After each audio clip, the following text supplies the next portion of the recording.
Hi everyone, my name is Bapi Chakravorty and I am a technical architect by profession. Today I am going to talk to you about data services anywhere with Microsoft Azure Arc.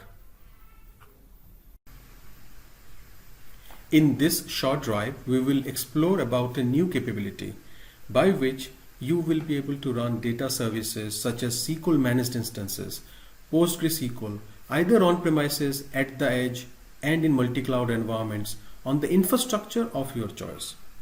It provides with built-in high availability, always updated services, elastic scale and unified management. Let us understand more about it. Today's enterprise often have tens and thousands of applications in their IT environments. These applications run in diverse infrastructure with data center hosting environments and branch offices. And they may also run in multi-cloud scenarios where we see two or more clouds being used. To add to this complexity, customers have different development tools, languages and frameworks, as well as technologies like DevOps, Kubernetes and AI. In a situation like this, the key question that comes to our mind are: how do we view, govern and secure IT resources seamlessly regardless of where they are running? How to bring cloud innovation to existing infrastructure? How do we manage data which is everywhere? How do we manage local data centers with the new cloud infrastructure and data services? How do we extend compute and AI to the edge to unlock new business scenarios? With such ever expanding application and infrastructure, data being everywhere, let us look at a few common hybrid scenarios. Now, if we look at the common hybrid data scenarios, we see that there are two dimensions.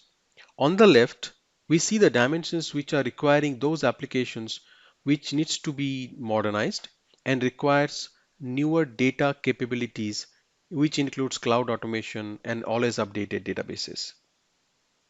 At the same time, newer hybrid data scenarios include wherein we can leverage database as a service and adopt a cloud billing model. That means possibly pay as you go even for my on-prem databases. And as and when we move towards more cloud native application development and data estate modernization, there is a increase in terms of requirement wherein I should be able to manage my data which is hybrid. How do we enable governance and security for data which is across on-prem and in multi-cloud environments? And of course, it is equally important to ensure there is a consistency in terms of my experience and the experience of the users in terms of how this data is being managed, deployed, maintained in a consistent fashion. And essentially, newer capabilities for hybrid data scenarios include the ability to infuse intelligence to all this data, which could be anywhere, with real-time insights. That means I should be able to run my applications anywhere and leverage the new intelligent data services which can support such scenarios. Let us double click on the further other aspects how Microsoft Azure hybrid data solutions can help achieve such scenarios. Azure Hybrid Data Solutions is truly hybrid and multi-cloud. That means it serves the first requirement in terms of having a unified operations and management. And how do we enable it? We enable it with the service called Azure Arc. Azure Arc provides a single control plane for your hybrid data scenarios, wherein you should be able to not only deploy and manage your data services whether it is on-prem or in any other cloud, but you will have a single unified view to be able to manage, monitor, and govern them as well. As we move further, we have various other scenarios which are enabled for it. For example, once you have this capability in your hand, you would be able to build cloud native applications that can run anywhere, whether it is on Azure or any other cloud service provider or at the edge or even maybe on premises. That means with that particular capability, wherein you are able to manage your scalable, always updated data services at the edge or any other location, the similar model of application development can be leveraged to be able to enable newer capabilities. You will be now also able to modernize your data estate with Azure Data Services. That means the same capabilities that is available on Azure is now available to your data center as well. Now, this is a fantastic new scenario. And eventually, you can modernize your data center with capabilities of hybrid solutions such as Azure Stack. That means you are not only able to deploy such capabilities for any infrastructure, but also to your own private cloud environments powered by Azure Stack or Azure Stack HCI. So with that, let us move forward and look at a real ground up scenario that explains how this Azure Arc Data Services is made possible. What are the various constructs of Azure Arc Data Services? Now let us look at Azure Arc enabled data services in terms of the various constructs. The first construct is the hardware and the infrastructure. The hardware could be anything. That means you could bring your own hardware, or it could be very well any service provider, public cloud service provider, on top of which you will be running a Kubernetes cluster. Now, this Kubernetes cluster could be any certified CNCF Kubernetes and supported by Azure Arc. That means today we have various Kubernetes clusters which are supported by Azure Arc, which includes OpenShift, Azure Kubernetes Services, Elastic Kubernetes Service from AWS, Google Kubernetes Engine from GCP or Google Cloud Services, at the same time VMware Tanzu. So that means if you have your Kubernetes cluster on any of the existing locations, you should be able to run Azure Arc enabled data services. So what is this Azure Arc data controller that you see on the screen? Imagine Azure Arc Data Controller is the fabric controller or the management controller for you to be able to deploy a always updated data service. That means the data controller ensures the environment is created and helps you with the capability of management, monitoring, backup, and such other scenarios for your data services. On top of which you will be creating the various data services such as SQL Server managed instances, PostgreSQL with hyperscale capabilities. These are the two services which are available today. The SQL Server managed instance is generally available and is available for production scenarios. PostgreSQL with hyperscale capabilities still in preview. And I'm sure going forward we'll see more data services available to you.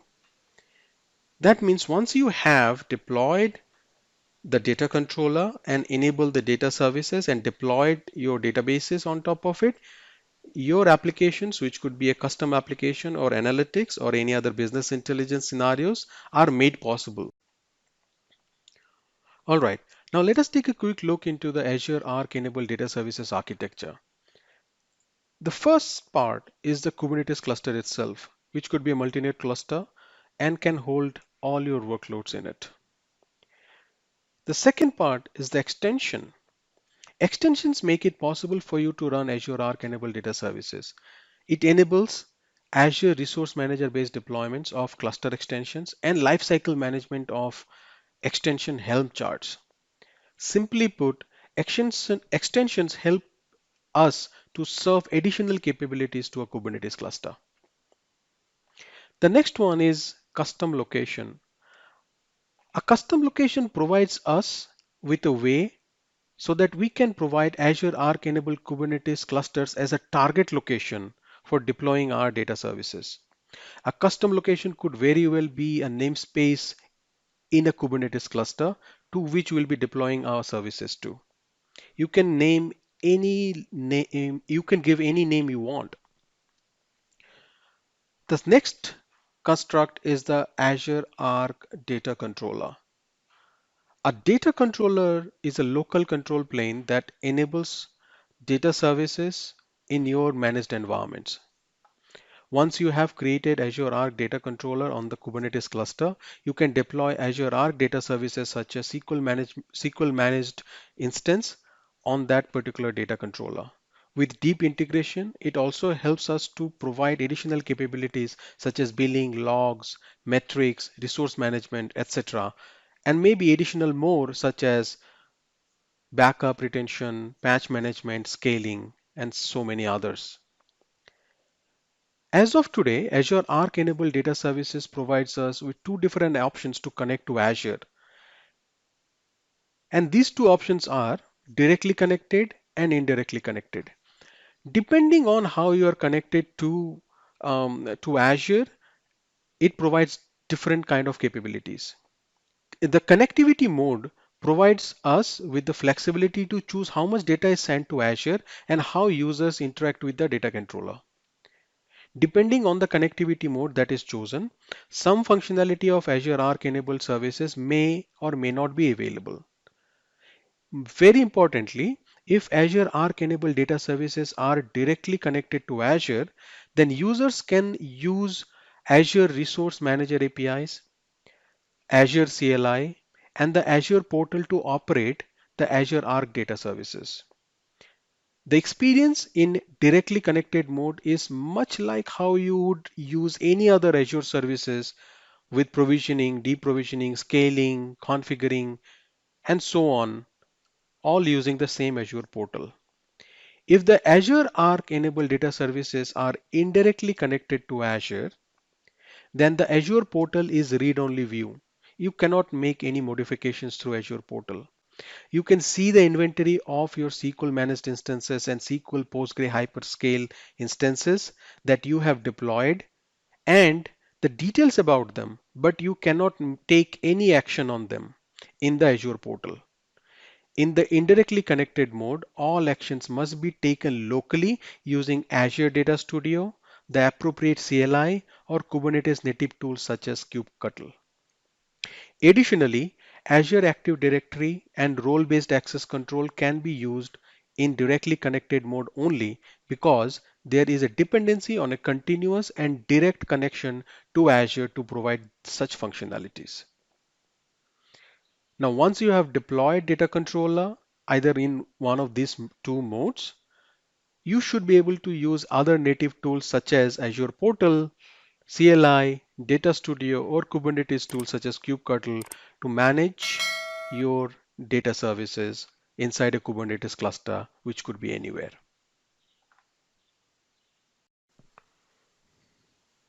All right. Now that we have looked at Azure Arc enabled data services architecture, now let us see it in action.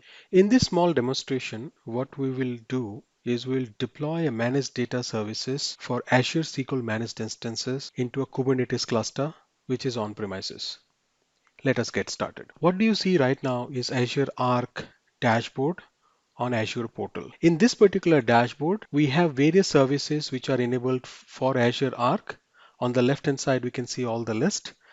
The ones that we are very interested in is Kubernetes cluster because this is the foundational platform on which we will be deploying all the services to. And this could be on any location.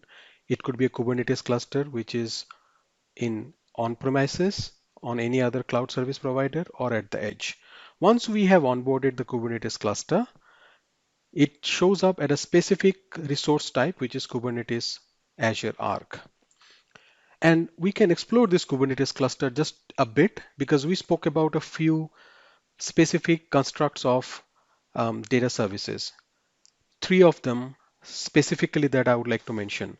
The first one is about the extension that provides additional capability and for us to deploy a data services to that Kubernetes cluster. As you browse through the various components of this Kubernetes cluster, we have an option which shows up as under settings as extensions. So this extension enables us to deploy various additional capabilities to the Kubernetes cluster.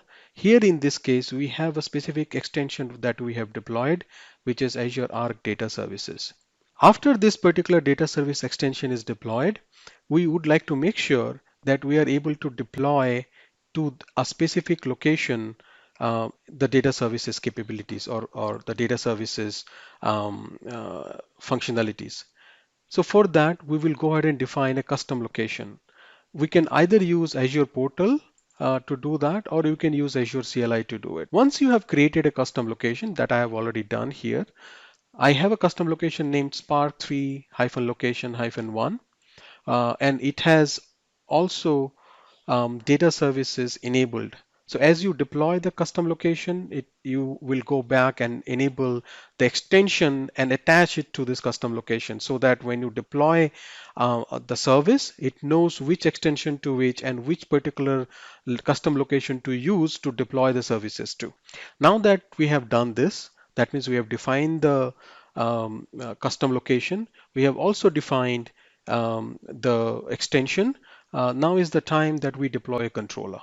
So to do that, we can either use the portal as I mentioned earlier, or you can use the cloud Azure CLI to do it.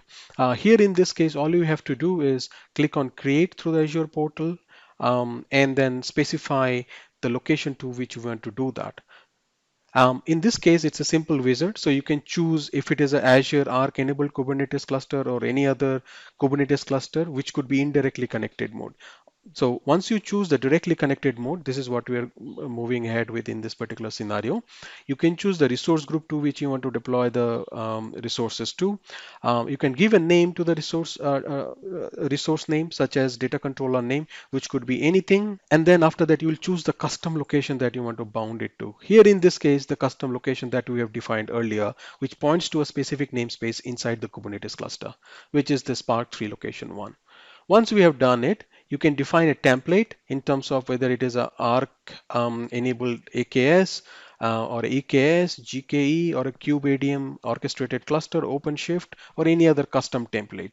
So once you have defined the appropriate custom template, you need to give a name, a login authentication credentials that will be used for you to manage that controller and any other associated resources with it.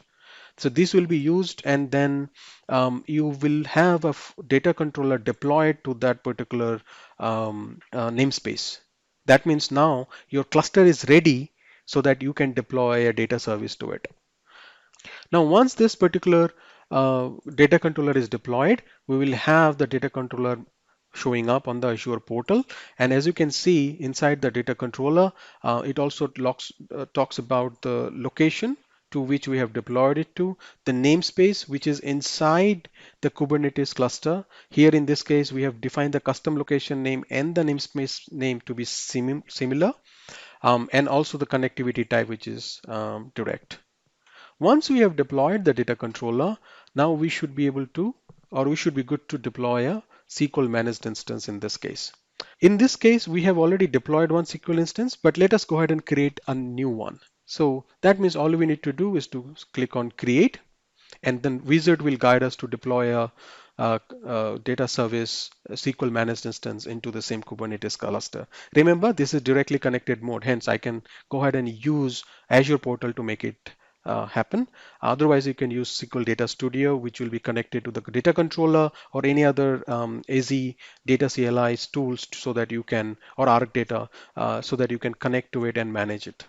So in this case, we can go ahead and choose the resource name and the resource group name so that we can deploy the SQL managed instance to. It's a fully managed service, always updated. Let's give it a name as SQL MI2. Choose the custom location, which is nothing but my custom location name and the namespace name combination here. Choose the service type. I want to do a load balancer type, and I want to use an external IP so that I can browse and access this easily at this point in time for my deployment right now. Then I can choose the resource limits and the request amount of services that I need. So here I'm going to create a general purpose deployment for my SQL MI. I'm going to just mark it, hey, I'm just want to do for development purposes. I just need one replica. I don't want to have multiple replicas here. And then I'm going to go ahead and say how much memory and CPU. So let's just go ahead and just do 2 CPU, 2 memory as a default configuration for now.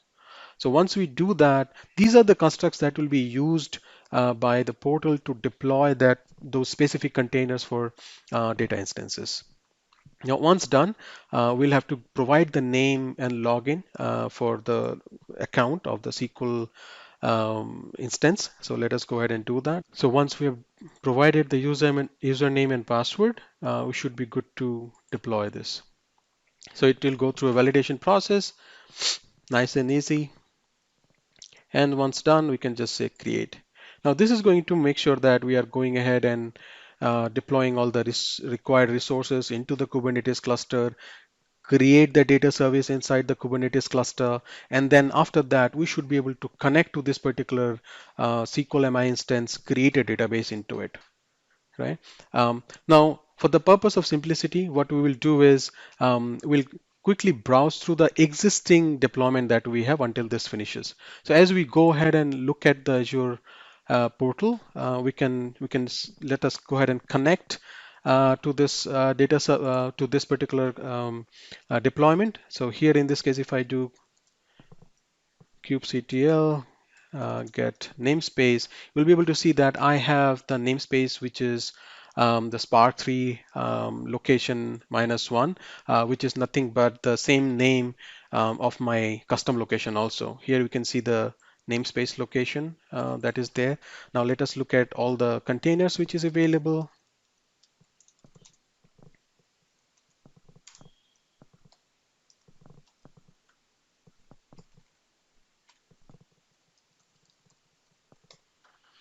So all these are pods which are running right now. And as you can see that right now I have SQL MI2, which is creating in a container creating state. That means it is now provisioning my SQL instance inside the Kubernetes cluster.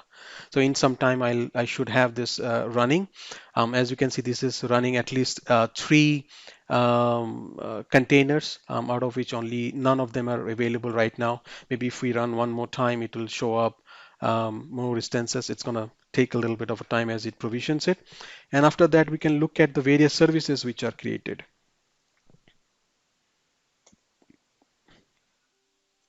So as you can see now, we have a few services. You remember that we deployed the services as a load balancer type. So if it is attached to a public cloud, we can essentially expose this service over public internet, or it could be cluster IP type so that it is an internal IP and all the internal resources can use it. So depending on your requirement, you can create this service type, whether it is internally exposed or it is externally available, depending on that. So what also interesting in this particular section is the fact that along with the data services, it also deploys the various metrics visualization tools such as Grafana and Kibana for metrics and logs both. That means with the data services, you will have these two services always available with you at the same time inside the same cluster.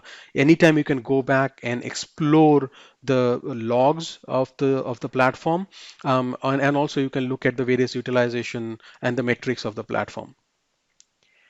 Other than Grafana, Kibana, you can also integrate your entire Kubernetes cluster with Azure Monitor. That means from the same Azure portal, you will now be able to look at the various metrics and the various container and workload details as well. So before we do that, let us take a quick look at if the resources got created.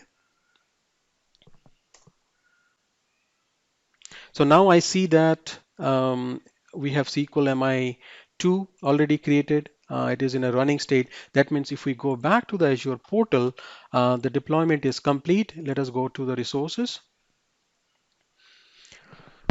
And now we see that the resource is available. And this is in a custom location, and we are able to look at this endpoint also. So this is as I mentioned, it's a load balancer. It's on a public IP. So I should be able to connect to it. Let us connect to this particular SQL instance. And let's see if we can provision a database, a simple database into it. So for that purpose, to be able to connect to it, I can use SQL Data Studio. So let us go ahead and try to connect to the SQL Data Studio. All right, now we are able to connect to this particular database. Let's see if we have any database in it. So there are no databases at this time. that we have created. So that means if we want, we can essentially create a new query,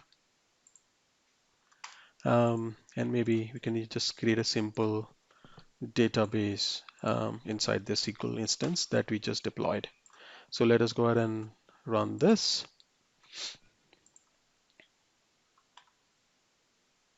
All right, a very simple one. So let us go ahead and refresh. And here we go. So we have the new database there with the very simple table structure. And I should be able to use this database for my applications now.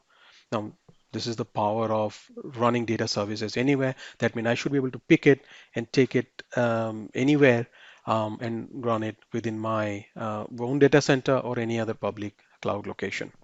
Now, while we have done this, now let us look at the various metrics that we can really gather from it. Now, in this scenario, what we will do is we will go ahead and browse the logs data first. That means using the Grafana and Kibanas. So let us look at the endpoints, the service endpoints. The first one, which is on 20, all right, logs UI 204884, all right. So let us open both the portals simultaneously. All right, so we are now able to look at the logs data. So there is nothing set up right now, so it's pretty plain. So we can just only do is probably just discover the logs that we can see from the platform. And it should show up all the logs that is available right now, right? So now I can see all the logs which are available. And now we'll go ahead and take a look at the Grafana, the various instances of the host, and also we have the instances of the um, resources.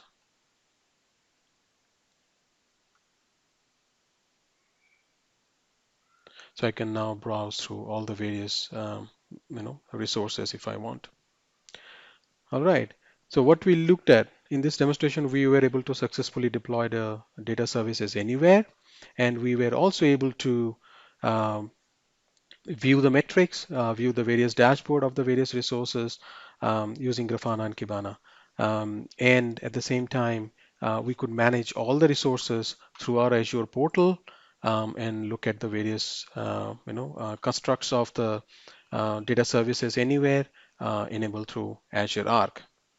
With that, I would like to pause here and thank you for joining me today on this particular conversation on this short drive with Microsoft Azure Arc Data Services. Thank you everyone for joining in and have a great day. Thank you.